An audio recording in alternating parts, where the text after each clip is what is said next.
Lovers semuanya, kembali lagi dengan mata kuliah pengembangan media presentasi. Pernah gak sih kalian sudah merasa menyiapkan presentasi dengan maksimal? Slide sudah rapi, materi sudah dipelajari, tapi saat tampil justru banyak hambatan yang muncul.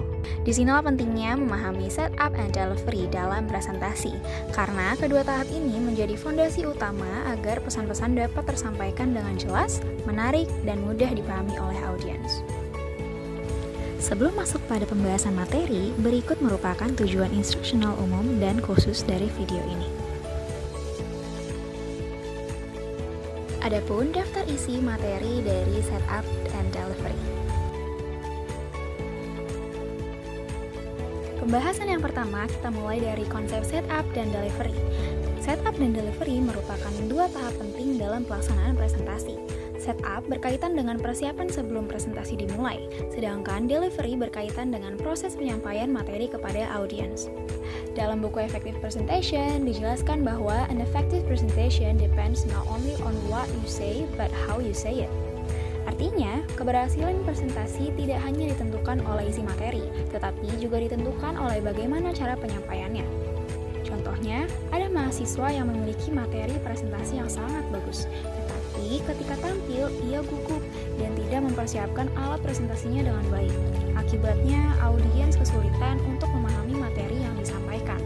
Sebaliknya, ada mahasiswa yang mempersiapkan presentasinya secara matang, mulai dari mengecek alat, memahami materi, hingga melatih cara bicara.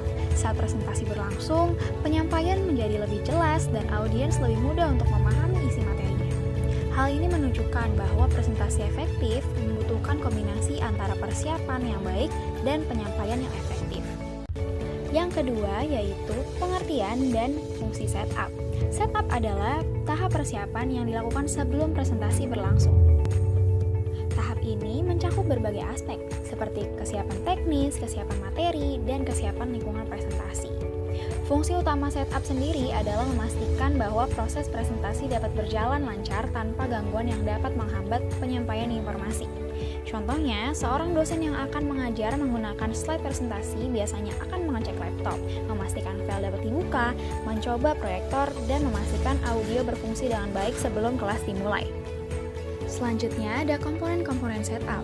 Setup terdiri dari beberapa komponen penting yang perlu diperhatikan oleh presenter. Komponen pertama yaitu persiapan teknis. Presenter perlu memastikan perangkat seperti laptop, proyektor, mikrofon, dan audio berfungsi dengan baik agar tidak terjadi gangguan saat presentasi berlangsung. Yang kedua yaitu persiapan materi. Materi yang akan disampaikan harus sudah tersusun secara runtut dan dipahami dengan baik oleh presenter. Komponen ketiga yaitu kondisi lingkungan presentasi. Pencahayaan ruangan, posisi audiens, ventilasi, dan kenyamanan tempat presentasi juga memengaruhi efektivitas komunikasi. Berikutnya ada pengertian delivery. Delivery adalah proses penyampaian materi kepada audiens melalui komunikasi verbal dan non-verbal. Dalam buku Effective Presentation dijelaskan bahwa your delivery should help your audience understand your message clearly. Artinya, delivery bertujuan membantu audiens memahami pesan dengan jelas. Dalam presentasi, cara penyampaian sangat memengaruhi perhatian dan pemahaman audiens. Contohnya, mahasiswa menyampaikan materi dengan suara jelas, menggunakan intonasi, melakukan kontak mata, dan sesekali menggunakan gestur saat menjelaskan. Audiens akan menjadi lebih tertarik dan lebih mudah memahami materi. Berikutnya, prinsip-prinsip delivery. Delivery yang efektif memiliki beberapa prinsip penting. Dalam buku dijelaskan bahwa good delivery involve eye contact, clear speech, and appropriate body language. Prinsip pertama yaitu kejelasan suara. Presenter harus berbicara dengan suara yang cukup jelas agar dapat didengar seluruh audiens. Prinsip kedua yaitu menggunakan intonasi. Variasi intonasi membantu menjaga perhatian audiens dan menekan poin penting dalam materi. Prinsip ketiga yaitu penggunaan bahasa yang mudah dipahami.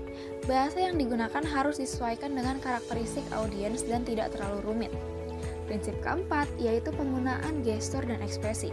Gerakan tangan, ekspresi wajah, dan kontak mata dapat membantu memperkuat pesan yang disampaikan. Berikutnya ada keterkaitan setup dan delivery. Setup dan delivery merupakan dua tahap yang saling berkaitan dalam presentasi. Setup yang baik membantu presenter lebih siap dan lebih fokus saat menyampaikan materi. Sedangkan delivery yang efektif membantu audiens memahami pesan dengan lebih jelas. Kondisi ideal terjadi ketika presenter memiliki setup yang matang sekaligus delivery yang efektif. Dengan begitu, presentasi dapat berjalan lancar, audiens tetap fokus, dan pesan dapat tersampaikan dengan baik.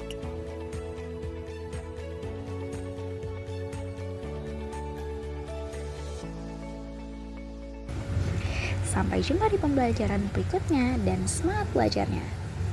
Dadah!